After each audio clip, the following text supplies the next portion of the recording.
siguiente segmento es cortesía de Curvodegua, los techos curvos de Guatemala.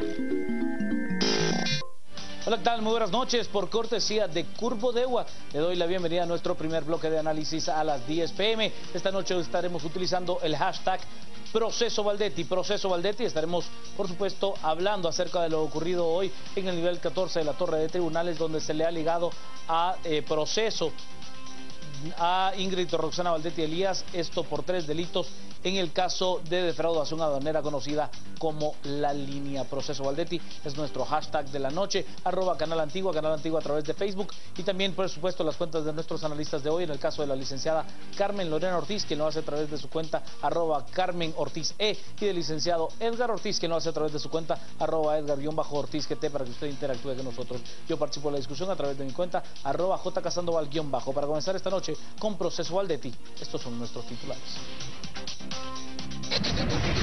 Banco Industrial, siempre de tu lado, presenta los titulares.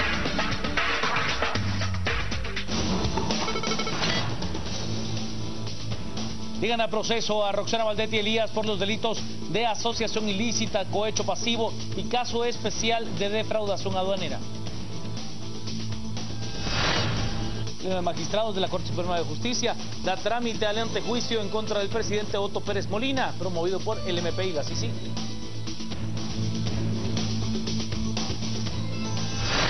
Venezuela, las autoridades expulsan a unos 2.000 colombianos de sus casas y las marcan para derribarlas.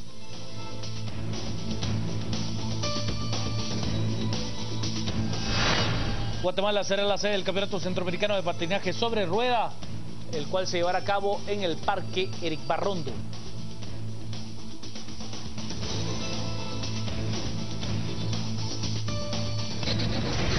Banco Industrial, siempre de tu lado, presentó los titulares. Proceso Valdetti es nuestro hashtag de la noche. Abrimos el tema, y es que hoy en el nivel 14 de la Torre de Tribunales se llevó a cabo por segundo día la audiencia de primera declaración en el caso que se sigue en contra de la ex vicepresidenta de la República, Ingrid Roxana Valdetti Elías. Hoy se determinaría si ella era ligada a proceso, lo cual sucedió por 3 delitos. Aún así, no se concluyó con la audiencia, la cual fue suspendida y se reabrirá el día de mañana a las 9 horas. Las noticias nacionales son presentadas por Azúcar de Guatemala.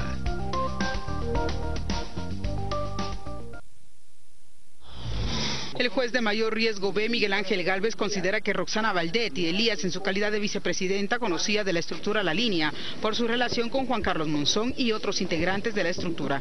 Para Gálvez, aunque en las escuchas telefónicas no se mencionó abiertamente a Valdetti, no es común que cuando se referían a la 2, la dueña de la finca, y la mera mera, fuera otra persona más que solo la vicemandataria. Quitar el auto de procesamiento en contra de Ingrid Roxana Valdetti Elías por los delitos de asociación ilícita, por el delito de caso especial de contrabando aduanero y por el delito de por el delito de cohecho pasivo. Los delitos por los que fue dictado auto de procesamiento son caso especial de defraudación aduanera y asociación ilícita, que no gozan de medida sustitutiva, y cohecho pasivo. El abogado Mario Cano asegura que buscará que Roxana Valdetti no quede en prisión preventiva y tenga libertad con condiciones. Las noticias nacionales fueron presentadas por Azúcar de Guatemala. Proceso Valdetti es nuestro hashtag de la noche. Vámonos a las redes porque ya tenemos mensajes con esa etiqueta. Ha sido un día sumamente intenso en cuanto a la discusión en las redes respecto al proceso Valdetti. Ferdi nos dice, era lo que se esperaba, prestará declaración, quiero saber qué va a decir. Yo dudo que al menos en primera declaración vaya a expresar alguna palabra, luego de que le haya ligado al proceso el juez Miguel Ángel Gálvez. El honorable juzgador argumentó correctamente su decisión, otra luz para seguir el camino en contra de la corrupción. Bueno, argumentó bastante, fueron casi 2 horas de argumentación por parte del juez Miguel Ángel Gálvez. Jorge Méndez nos dice proceso Valdetti ligarla es el primer paso que está bien dado por el juez Gálvez, es justo y la población lo pedía. Rodrigo nos plantea victoria bien sustentada por el Ministerio Público y la CICIG, ojalá se consolide en una condena y la traten como se merece. Emerson va a hacer un buen camino, pero es molesto que tenga privilegios en la cárcel, nos dice proceso Valdetti. Bill Rojas nos dice llena de esperanza y energía a un pueblo que después de tantas decepciones ya deambula como un zombi por la vida.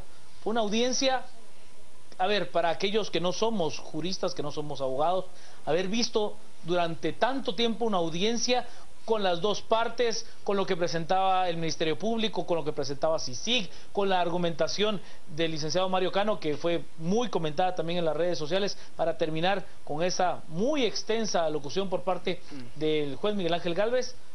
Pues para todos los ciudadanos que no somos conocedores de los procesos en tribunales, oye, nos parecía como mucha incertidumbre saber si lo que argumentaba Cano podía rebatir lo que había dicho el Ministerio Público. Lic, buenas noches, el licenciado Edgar Ortiz. Buenas noches, Juan Carlos. Buenas noches, Carmen. Buenas noches, Edgar. Y buenas noches a todos los que nos acompañan esta noche en a las 10 p.m. Un interesantísimo programa que tenemos hoy porque, bueno, el juicio, no sé si del año, porque con tantos eventos que hemos tenido, ya no sé cuál va a ser el del año, creo que lo decidiremos en diciembre, en el último programa que tengamos, pero sin duda alguna un juicio histórico, un juicio de muchísima importancia, pero también, lo digo, un juicio que, como Juan Carlos bien menciona ahora mismo, muy difícil para el ciudadano de a pie. Muy difícil me refiero de comprender, ¿no? De entenderlo, de sí. entender en sus dimensiones, porque hay que distinguir dos cosas, creo yo, a este punto del proceso.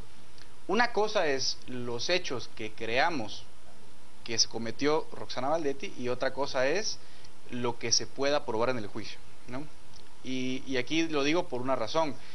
Tenemos aprobada una ley de extinción de dominio, por medio de la cual el Estado tiene la capacidad de confiscarte tus bienes con independencia del juicio que pruebe el delito por el cual te lo están quitando. Dicho de otro modo, pues invierten la carga de la prueba y tú tienes que demostrar que los bienes que tienes son bien habidos. Y lo digo porque ella fue funcionaria pública, tiene una declaración patrimonial expresa que hacen los funcionarios por la ley de probidad, y pues una cosa será, o una cosa es, el eventual proceso de extinción de dominio que ella pueda enfrentar por quizás no poder justificar la fortuna que tiene con el salario de un funcionario público, y otra cosa muy distinta es probar la culpabilidad en el caso concreto de la línea.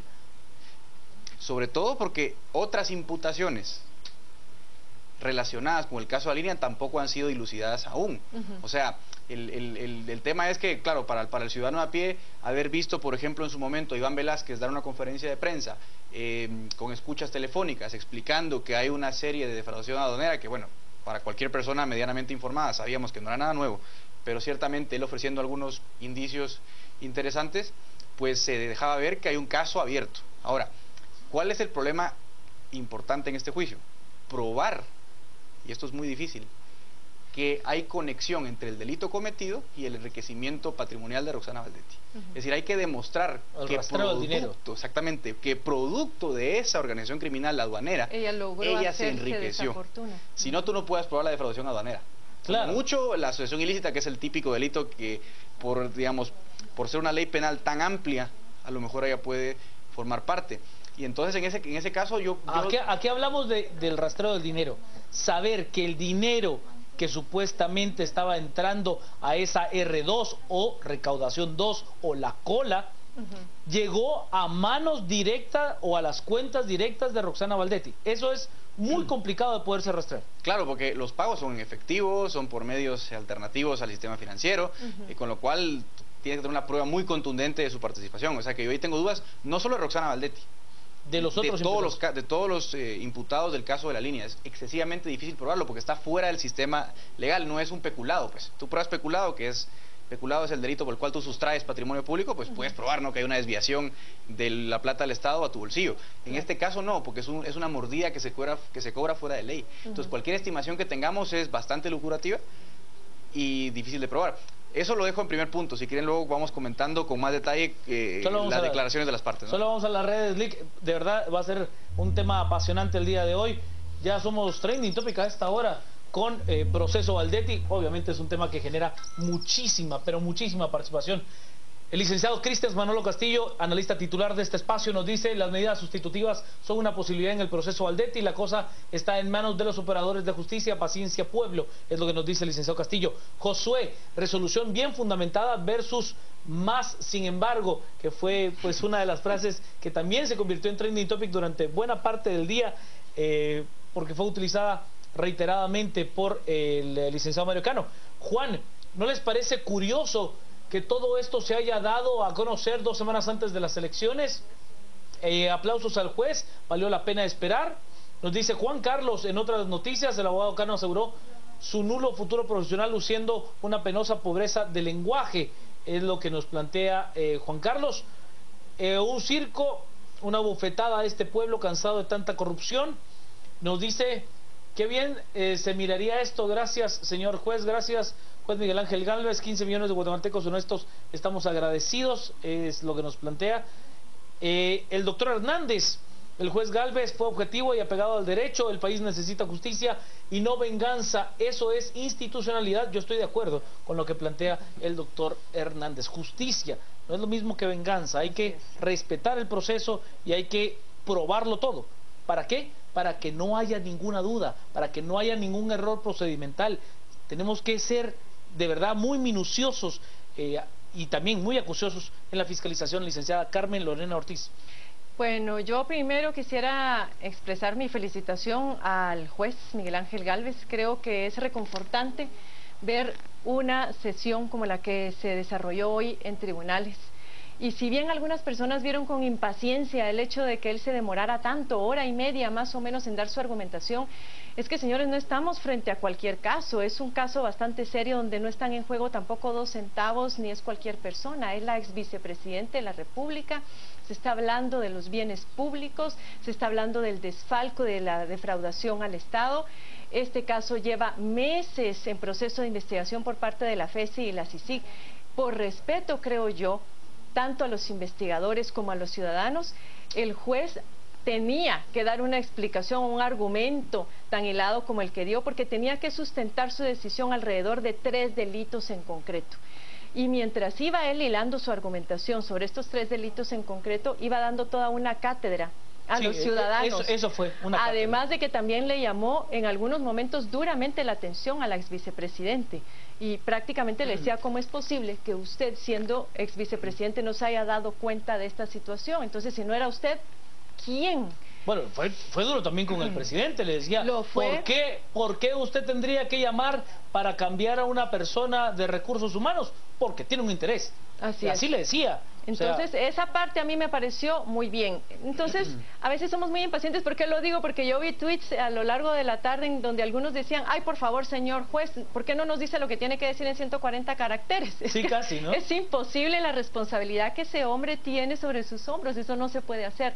Pero creo que eso está muy bien. Habrá que ver el reto de lo que se viene ahora, como mencionábamos ahora a las 8:45, esto de las medidas sustitutivas y el poco tiempo que a partir de allí el juez va a conceder al Ministerio Público para seguir presentando pruebas. Era una preocupación, pero según nos decían los abogados, 3 meses, según nos decían los analistas y los abogados, y según expresó también el comisionado Velázquez en su momento y el fiscal Francisco Sandoval, ya tienen muy hilados, muy articuladas estas pruebas. Eso fue lo que permitió que, aun cuando Cano únicamente hizo referencia en su intervención a las grabaciones o a las intercepciones telefónicas, finalmente el juez le dice: mire, señor, es que aquí no estamos hablando únicamente de las intercepciones telefónicas, esto viene confrontado con esta prueba documental, con esta otra, con esta otra. El licenciado Ortiz lo ha dejado claro durante muchas veces, o sea, la escucha telefónica en sí mismo no tiene un peso probatorio definitivo. Algunas serán muy obvias, pero aquí estamos es que hablando... usted no puede probar un delito, o sea, lo que tendría que tener es esa corroboración. Aquí está la llamada, esto fue lo que se dijo, aquí está el depósito que se hizo esa misma fecha y aquí se fue a dar el dinero. Sería la forma de ir corroborando todo lo que se va expresando. Hoy en un momento solo estoy con proceso Valdetti, que es nuestro hashtag de la noche, para que usted pues siga interactuando con nosotros. Nos plantea el licenciado Douglas Chacón, tuitea con nosotros, se le saluda desde este espacio. La justicia requiere mucho tiempo para explicar con palabras lo que un ser humano decide hacer muy mal de modo libre, es lo que nos plantea el licenciado Chacón. Agrónomo Usac nos plantea, va mejorando, pero lo ridículo es la protección a una delincuente, no se le quita, no se lo quita a la ministra de Gobernación. La verdad es que sí era de verdad excesivo el operativo de seguridad, y como siempre cuando usted tiene un operativo de esa naturaleza va a tender a haber problemas, o sea, va a tender a haber problemas. Nos dice Jorge Méndez, esto le hace bien al país para que respire seguridad jurídica, eso sí, el Ministerio Público debe de probar los hechos. Nos dice el ingeniero Castillo, ¿creen ustedes que a la 2 la dejarán en Matamoros y o arresto domiciliario o la enviarán a otro lugar? Mi parecer es que la van a dejar en Matamoros si es que le brindan, le dan prisión de carácter preventivo. Creo que va a ser Matamoros. Adecuaron la ley para tenerla ahí, entonces sí, creo que no lo van a cambiar. Aurora nos plantea, esto es solo el principio de un largo y difícil camino por recorrer. Si yo le agregaría, Aurora, va a ser un camino largo, doloroso, y por momentos van a haber cosas que al ciudadano nos parezca injusta, porque además no tenemos todos el expertise jurídico para entender qué fue lo que pasó. Entonces van a haber cosas que nos parezcan muy obvias y que la ley diga otra cosa. Como dicen los abogados, y que viene la lluvia de lex, recursos legales, que eso también suele molestar. Claro, dura lex sed lex, dura es la ley, pero es la ley. Nos dice, si le dan medida sustitutiva se estarán burlando del pueblo, y además, ¿por qué tantos beneficios para ella si ya renunció? Luis nos plantea, el culpable tiene que pagar por sus acciones, ya es tiempo, Guatemala, para hacer justicia. Es importante que se siente un precedente de que no importa qué tan alto cargo se tenga, la ley se hará cumplir. Emilio nos plantea, luego de ligarla, medida sustitutiva y a la casita, cuando merece cadena perpetua. Nos plantea el proceso Valdetti, es una esperanza de una Guatemala mejor, el honorable juzgador fue justo. Bueno, hay que entender que todavía no ha terminado esa audiencia.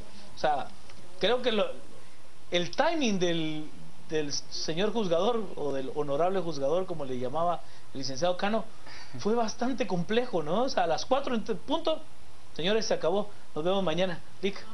Sí, bueno, varios temas. Digamos, evidentemente esta audiencia no es el juicio, es la audiencia para determinar si se abre o no el proceso, pero por esa razón, evidentemente no se van a ventilar los medios probatorios más técnicos. Sensibles. Claro, o sea, no se va a probar todavía. Yo lo decía nada más como proyectando el eventual caso. De todas formas, me pareció por ratos que la acusación tenía algunos puntos flojos, ¿no? En cuanto a la demostración de que Roxana Valdetti efectivamente está ligada o tiene algo que ver con el delito. Quizás el argumento que mejor supo trabajar el juez para ligarla, o para admitir que está ligada a proceso, tiene que ver con el hecho de que nunca se negó la existencia de la línea, y por un tema de jerarquía, el vicepresidente y el presidente tienen que estar al tanto de esa mafia interna, porque hay escuchas telefónicas que ahí sí muestran indicios de que había conocimiento de que existía el grupo criminal. Yo creo que esa es la prueba, indicio, porque todavía no son pruebas técnicamente, ¿no? Pero es el indicio más fuerte, creo yo, que el juez usó a su favor durante el proceso, ¿no? Porque si tú sabes que hay una mafia, tú nunca niegas la existencia de la mafia y tú eres de tal rango, ¿no? Y como lo he dicho en este espacio, las funciones se delegan, pero la responsabilidad nunca se delega, pues hay una seria duda o una duda razonable de que hay una participación de Roxana Valdetti en ese delito. Entonces yo creo que fue lo más interesante. Fue también un discurso con muchas florituras y quizás con algunas palabras de más que no venían mucho al caso, pero bueno, tampoco pasa nada grave, ¿no? Yo supongo también era que... Era la impaciencia la que nos estaba comiendo. Sí, no, parecía el American Idol, ahí cuando no dicen quién va a ganar, ¿no? Sí, estaban ahí como 10 minutos. Algo así, y tú estás ahí esperando. Pero bueno, seguimos en lo mismo, porque pues no nos han dicho si habrá prisión preventiva o... Claro, eso va a ser esta historia continuada, es que esa es la segunda temporada, empieza mañana.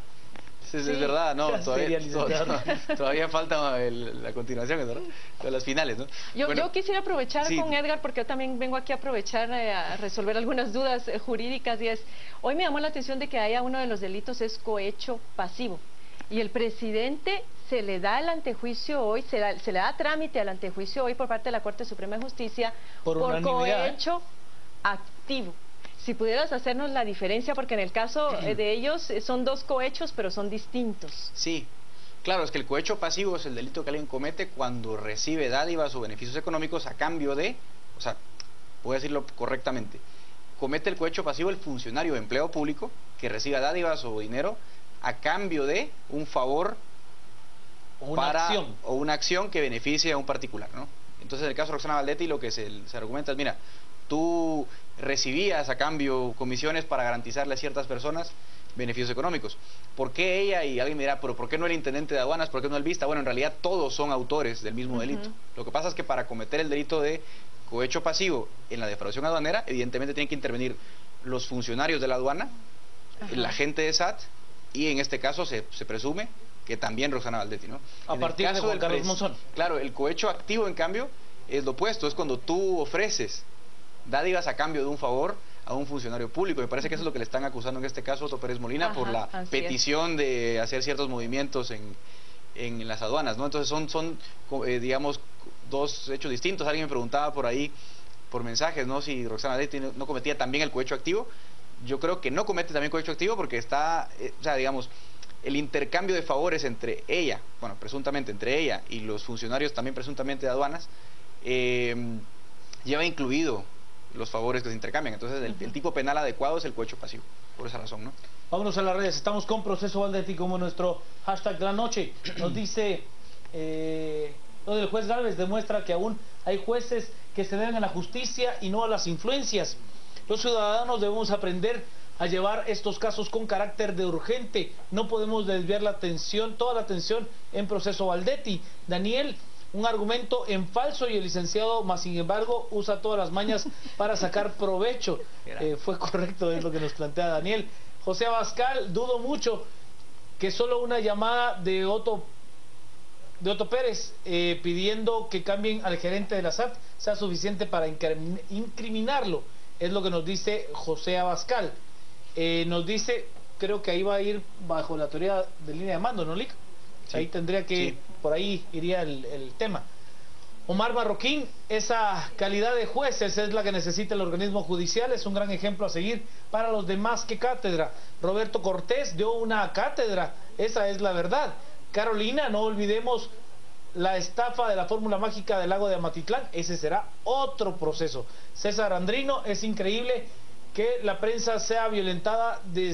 ¿Dónde está el derecho de informar y ser informados? Yo le voy a responder a César en una autocrítica como reportero que soy y que he sido toda mi vida. A veces, de verdad, la adrenalina nos gana y en este tipo de situaciones donde hay una excesiva seguridad, es regular que se cometan errores de ambas partes.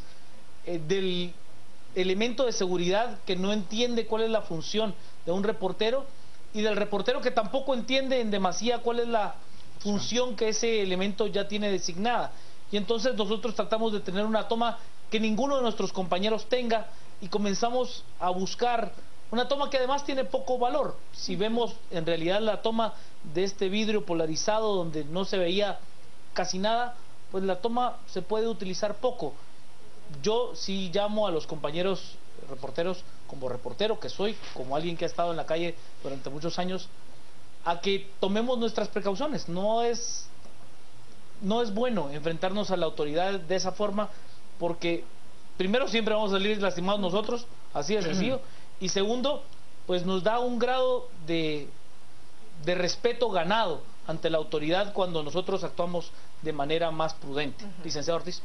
Bien, yo quería referirme a, primero, que este es nada más un caso, es decir, lo que está analizando actualmente la Fiscalía, la CICIG y lo que está analizando el juez es solamente el caso La Línea. Se ha mencionado mucho el tema del agua de Amatitlán.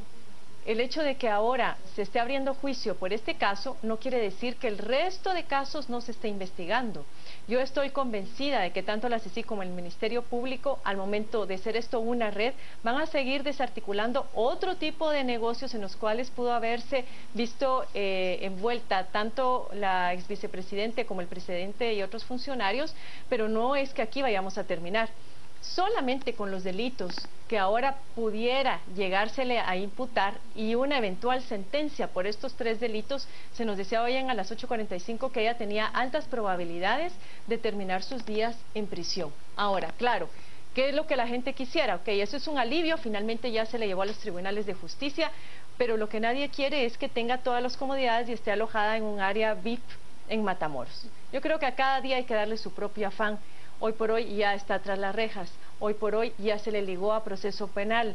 Vamos a ver qué sucede mañana. Y lo del tema de la reclusión, conforme pasen los días, tendrá que ser algo que también se tendrá que ir dilucidando, porque como también nos mencionaban, para eso existen las prisiones preventivas y las prisiones para reos de alto riesgo, y ella, pues lógicamente, por ser parte de esta red criminal, es un reo de alto riesgo. El otro factor también que quería mencionar es el sentido de urgencia de la población. Lamentablemente sí vamos a tener que enfrentarnos a una guerra permanente de recursos legales que van a atrasar esta situación, que van a atrasar el proceso. Podemos llevarnos yo no sé cuánto tiempo, Edgar, si un año, posiblemente más de un año, porque a veces empiezan a acudir a tácticas que son sumamente vergonzosas, porque yo creo que la ley y la utilización de esos recursos legales también debe tener un límite, y lo que hemos visto en otros casos es que no hay límites, no hay escrúpulos, sobre todo con el abuso de las acciones de amparo. En ese sentido yo sí creo que vamos a tener que estar vigilantes, pero nuevamente el sistema de justicia se pone a prueba, y qué bien que lo esté haciendo a la altura, y que hoy por hoy los ciudadanos guatemaltecos estemos dispuestos a reconocer también a los buenos funcionarios, porque hemos sido muy dados a criticar solamente las malas conductas, pero no a reconocer las buenas conductas. Vámonos a las redes, estamos con Proceso Valdetti como nuestro hashtag de la noche, son las 10 de la noche y 31 minutos. Oiga, vamos bien, Eric nos plantea, yo lo que me pregunto es quién mandó a protegerla tanto. Creo que es ilógico, pero ¿por qué tanto beneficio? Es lo que plantea Eric. Nos dice Jorge Méndez, Galvez debe de resolver auto de procesamiento más prisión preventiva. El caso lo amerita, es lo que dice Jorge Manuel. Entiendo que la licenciada Ana Alejos logró interponer un recurso para que se le traslade a Santa Teresa. ¿Qué pasó allí? Todavía no le han dictado prisión preventiva, entonces entiendo que no hay, no habría una resolución al respecto. Se alargó la respuesta del juez para poder darle una clase al abogado de Valdetti. José Abascal nos dice, se le podrá arraigar, aludiendo a dos nacionalidades que tiene, incluyendo la italiana, ¿o no? No. Pero creo que ahora lo del arraigo ya no tiene sentido, porque ya está presa, ya, sí, y tampoco creo... El arraigo tendría sentido después, si no se le dicta ninguna otra medida. No, claro. Y después de escuchar todos los argumentos y señalamientos del juez, yo la verdad no creo que la deje con un arresto domiciliario, por ejemplo. Yo no lo creo tampoco. No. Cobro ilegal de... A ver, ¿y cuál sería la lógica del asunto? Para usted dictarle prisión preventiva, yo no soy abogado, pero para entender, para dictarle prisión preventiva sería porque corre o el riesgo de fuga o de entorpecer a la justicia, obstrucción a la justicia.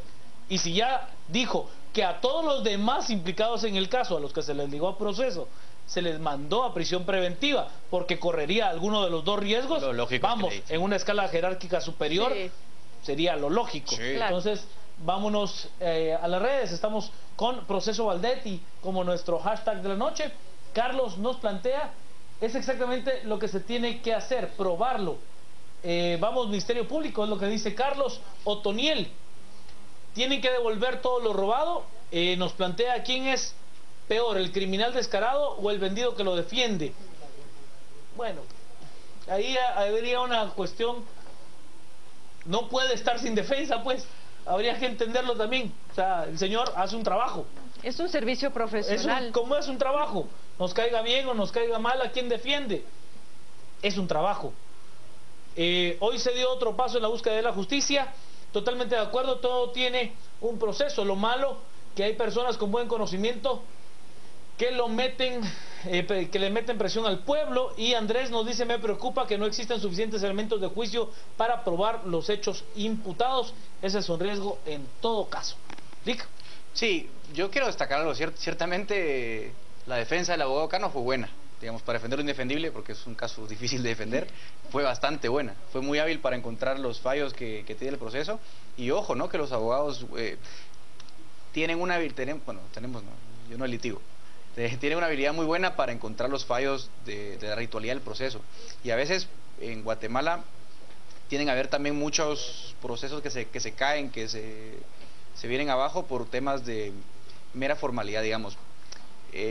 cómo se diligencian las pruebas, si los testigos son idóneos. Pero ellos tuvieron si los acceso documentos... a toda la prueba documental también. Por supuesto, Edgar. por Sí. supuesto. Entonces digo que hay que estar muy atentos, digamos, a las acusaciones de las formalidades. Yo creo que no deberían ser un problema porque ha habido tiempo de sobra para la investigación, pero ojo, ¿no? Que los abogados son, cuando van al hueso, van al hueso y impugnarán cuanto medio de pruebas se diligencia en este proceso. Ya lo estoy viendo yo todos los días.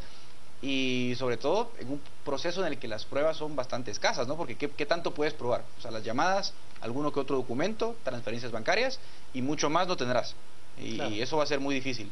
O sea, creo que hay suficientes indicios para dictar el auto de prisión preventiva y uno esperaría que esa sea la resolución o como lo del planteó juez, pero, el juez, ¿no? Que pero falta mucho. Fotografías o videos de alguna reunión entre X, Y y Z persona, que sería quizás... Bueno, pero eso nadie ha dicho que no existe. No, por eso le digo, o sea, pero en lo que se refiere a lo que dice Lic Ortiz, ¿no? ¿Qué puede probar? Pues la llamada, la transferencia, el dinero, que vamos, si usted la logra poner juntas. Yo creo que lo que vimos estos días fue una especie de demo por parte de la Fiscalía de cuál es el nivel de pruebas que tiene y cómo es que las han estructurado.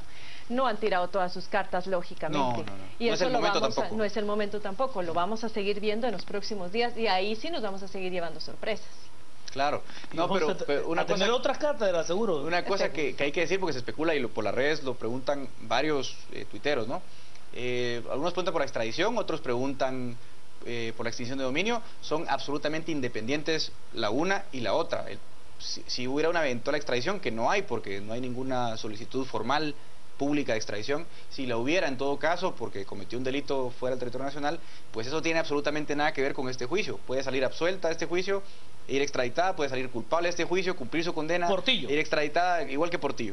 Y la extinción de dominio, ojo, que es absolutamente independiente. Puede que salga absolutamente ilesa de este juicio, pero aún así se le diga, mira, tú no puedes probar la procedencia de tus bienes, por lo cual te los extingo. Puede irse con las tres.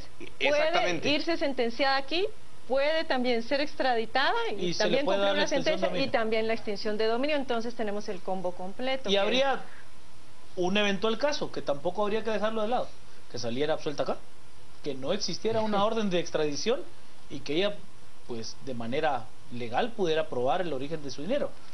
Los escenarios son múltiples. Algunos más verosímiles que otros, pero sí. Claro. Vámonos a las redes para cerrar el tema, son las 10:37. Nos dice el señor Cáceres, aunque la jaula sea de oro, no deja de ser prisión, parafraseando a un grupo mexicano muy conocido. Los privilegios se le acaban con la renuncia del presidente, nos dice justo, son los que están en el proceso, y nos muestran esta fotografía, este dibujo que es muy ejemplificante, ¿no? La triste realidad de nuestro país, que hacen todos esos policías, están protegiendo a los ladrones, es lo que dice esta viñeta. Nos dice Eric, deberían procesarla por encubrimiento y obstrucción de la ley, alertó a Monzón porque no le convenía que lo atraparan. Sharon, total admiración al juez Galvez, nos da esperanza. Josué, ella debe ser tratada igual que una procesada normal. JC Chávez, justicia ante todo, y nos muestra este cartel que ha sido muy viral a lo largo de los últimos días, ¿no?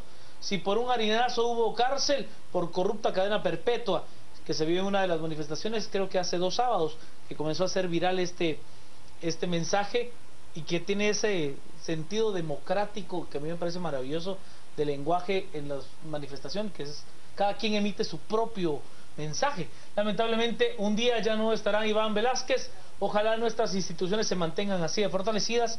Juan Carlos Moratalla ya se le ligó, ahora el desafío es que entren toneladas de evidencia y se pueda armar un caso contundente. Y Diego, paciencia, la justicia tarda, pero llega. Cerremos, licenciado Ortiz.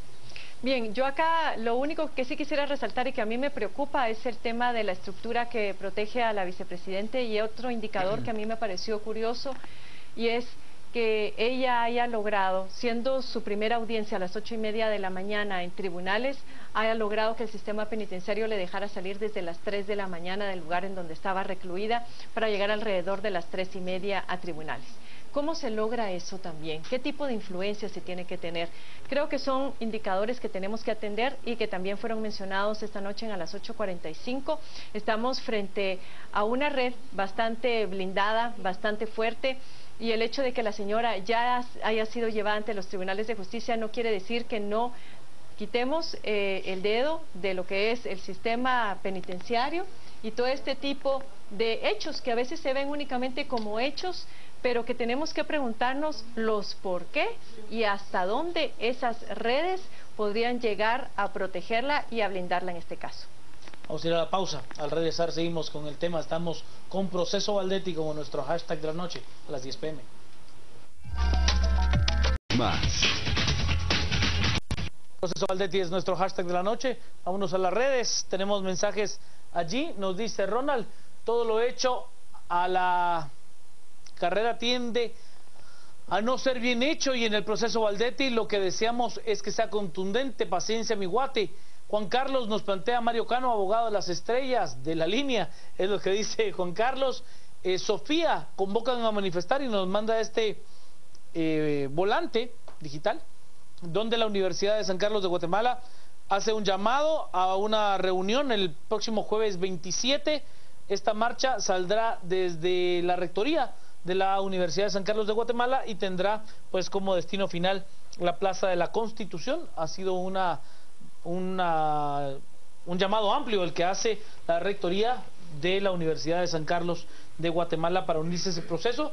Estoy seguro que el grupo landivariano se ha unido porque se han suspendido las clases para ese 27 de agosto en todas las sedes de la Universidad de San Carlos y también de la Universidad Rafael Landívar. Creo que también el movimiento de la Universidad del Valle, que ha estado muy activo, creo que también se está sumando. De ese sí no lo tengo comprobado, pero los otros dos sí estoy con total certeza de que así es. Lo cerramos, licenciado Ortiz. Hay otro tema muy interesante, ¿no? Que yo quiero cerrar con eso y decir que acá estamos viendo un negocio que era el de la defraudación. Que estemos con los ojos abiertos porque parece ser que la cadena de negocios continúa y hay que poner ojo en ese nombramiento por parte del presidente de la República, de Acisclo Valladares Urruela, quien es jefe de relaciones corporativas de Tigo y presidente de la gremial de empresas de telefonía, como encargado de la competitividad, como comisionado de la competitividad. Si ustedes recordarán, ellos fueron uno de los principales impulsores de aquella ley de telecomunicaciones, cuyo pretexto era controlar las comunicaciones en las cárceles para evitar el tema de las extorsiones. En aras de eso, pues se privó a las municipalidades de recibir algunos arbitrios, se generó la disposición de que se pueden colocar antenas y otro tipo de infraestructura en propiedad privada, en donde sea, y entre otras cosas, las únicas compañías que podían cumplir con los criterios para la instalación de esa infraestructura eran 3, y la más fuerte, digamos, en ese momento era Tigo. Ahora, al parecer, el único, me parece, de los bienes públicos que está pendiente de ser privatizado es justamente el sistema de 4G para la transferencia de datos vía teléfono móvil, que hubo intenciones ya desde hace meses de apoderarse de este sistema 4G. La CIT tuvo que echar atrás con el proceso porque se vio de pronto descubierto, la PGN lo paró, pero ¿quién en su sano juicio podría aceptar un nombramiento de esta naturaleza? Sobre todo esa contradicción de ser un comisionado de competitividad cuando fue uno de los impulsores de una de las leyes menos competitivas que existen en el país, si no es por un interés concreto. Entonces, sí hago el llamado a que sigamos con los ojos bien abiertos y solo recordarles quiénes fueron los impulsadores de esa ley en el Congreso de la República, que se conoció de urgencia nacional. Sí, como casi todo en esta legislatura. Valentín Gramajo, Jaime Martínez Loaiza, Manuel Barquín y Edgar Cristiano. Vea usted. Dream Team. Oiga, no le digo más, no le digo más. Licenciado Ortiz. Quiero sumarme a las preocupaciones de Carmen porque recordemos, ¿no?, que quizás uno de las reformas mejor hechas en materia de libre competencia fue la original ley de telecomunicaciones, que abrió un mercado altamente competitivo. Yo diría que es quizás la única política pública de Guatemala. que se ha exportado, tampoco a gran escala, porque digamos ya estaban privatizadas algunos sectores de telecomunicaciones en otros países, pero ciertamente El Salvador e incluso en Australia se hizo un estudio sobre la ley de telecomunicaciones de Guatemala, que hizo que Guatemala pasase de ser uno de los países de América Latina con menor cobertura por cada 100.000 habitantes de teléfonos a ser probablemente hoy el país con la mayor cobertura móvil. De hecho, ustedes se ponen a ver el récord TIC que elabora el Foro Económico Mundial, nos sitúa a Guatemala como el país número 1 del mundo con cobertura de telefonía móvil. O sea, eso es un gran logro y un gran orgullo para los guatemaltecos, pero se dio gracias a que había una libre competencia en el mercado de las telecomunicaciones. Y que más se aprueben transparentemente, sin opacidad. Exactamente, lamentablemente están estas personas de alguna forma dañando el sano clima de competencia que habíamos visto en este sector, que es altamente competitivo, altamente innovador. Ustedes saben, las ofertas están a la orden del día, pero ojo, velemos por eso, porque la libre competencia es un beneficio directo para todos nosotros que somos los consumidores, y este tipo de normativa puede silenciosamente acabar con nuestros beneficios como consumidores. Recordemos siempre el problema que tenemos en un sistema tan abierto de legislación, ¿no? Hay siempre costos dispersos y beneficios concentrados. Al resumen. Cementos Progreso. Compartimos sueños, construimos realidades. Presenta este segmento.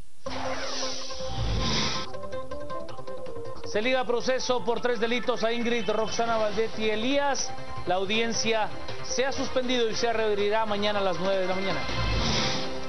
La Corte Suprema de Justicia en pleno le ha dado trámite al proceso de antejuicio en contra del presidente de la República. El mismo estará en manos del Congreso, se podría conocer el próximo jueves.